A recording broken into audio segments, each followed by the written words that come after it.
Welcome to the HR Empowerment Podcast, where we will uncover strategies and new insights from HR professionals who discuss up-to-date regulations, best practices, and the most pressing topics like diversity and equity, leadership, dealing with difficult situations, and much more that affect your bottom line and business. Thanks for joining us. Hey, everybody. Wendy Sellers, the HR lady. Thanks for coming back. We are here in episode 2 of 5 in our series on human-centric strategies for extraordinary results. Man, that's a mouthful. We want to talk about going beyond the metrics. And right now we are here with our guest, Norman Wolf, to discuss the living organization. Hey, Norman, welcome back. Thank you. Thanks for having me back. I really appreciate that. So talk to us a little bit about what the heck this living organization is. Is it a show? Is it a movie? Is it a book? All of the above. It's a book I wrote and published in 2011. As you pointed out, it's all about execution. You know, an organization's leader's number one responsibility is they have to get results that sustain the growth of the organization. And so as I've worked with organizations in the fact that 70% of them fail to execute their strategies, I began to look at not only my successes and failures and what worked and what didn't, but those of the 30% that are effective. And not so much what they did, but how did they approach it? You know, a long time ago, I was influenced by the concept of a paradigm. And the paradigm really tells us what the world is like, and it affects how we make decisions. And that led me to understand that the basic paradigm of of business is that an organization is a machine of production. Takes inputs, does something to those inputs, and produces an output. And it's all transactional by nature. And people are really just simply component parts inside this designed machine. And we use people for their skill sets. But as I mentioned in the last episode, people are much more than that. So I asked the question, what's a different way to look at it? And what was different about how I looked at it that made me successful? And I began to frame this notion that what if I looked at an organization as a person?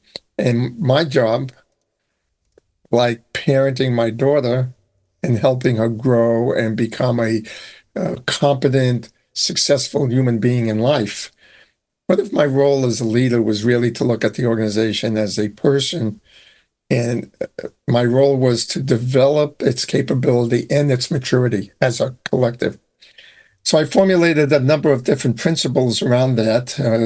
I can't say I formulated them in one sit-down session. They happened over a period of years. But the first principle is what I said, a leader has to create the results to sustain it. The second principle is an organization, a collective of people who come together for a given purpose, literally give birth to another living entity. It's like a husband and wife give birth to a child. It actually is a living person. And you can see that when you think of different departments within an organization, the department as a collective has a collective personality. Sales department is going to be different than an engineering department. Even companies have different personalities. IBM is different than HP. Apple is different than Microsoft. They just have different personalities about them. You can speak of the whole collective as if it's a single person. So that was the second principle. Then I asked the question, how do you actually create results? How does a human being create results? And the first thing that came to mind was the basic principle of physics. Everything is energy, can't be created or destroyed. Therefore, we must be playing around with energy, which leads to the question. So that's our third principle, which is creating results is a transformation of energy, which leads to the question, what energy affects the way people create results? Which led to the principle of activity, what we do and how we do it. That's a certain type of energy. Relationship, that's a second type of energy, because we know if I'm in a very supportive quality energy field, my energy goes up. We call that synergy, right? I get this boost of energy to contribute. If I'm in conflict, my energy attenuates, it goes down. I don't want to do anything. So activity, relationship, and the third element is context. That's the frame of reference on which I operate. And my context will define how I relate to you, how I respond to you. It also will define what I believe is possible and not possible. So context affects relationship and activity. So those three fields become key to how we create results. The next principle, the fourth one is that, or the fifth one is that since an organization's a living person, we know nobody lives on an island unto themselves, as the saying goes. So that means inherently we live in ecosystems. Right. If you think of the environments we operate in as ecosystems, then you're really drawing on the notion that we are in interdependent relationships, whether it be with our suppliers, with our customers, or internally we have ecosystems, which changes the way we relate from transactional, which is the machine paradigm, to relational. Then, as I said, I think in the last episode, the capacity to execute is equal to the capability, that's the skill set, plus maturity, because we're dealing with humans.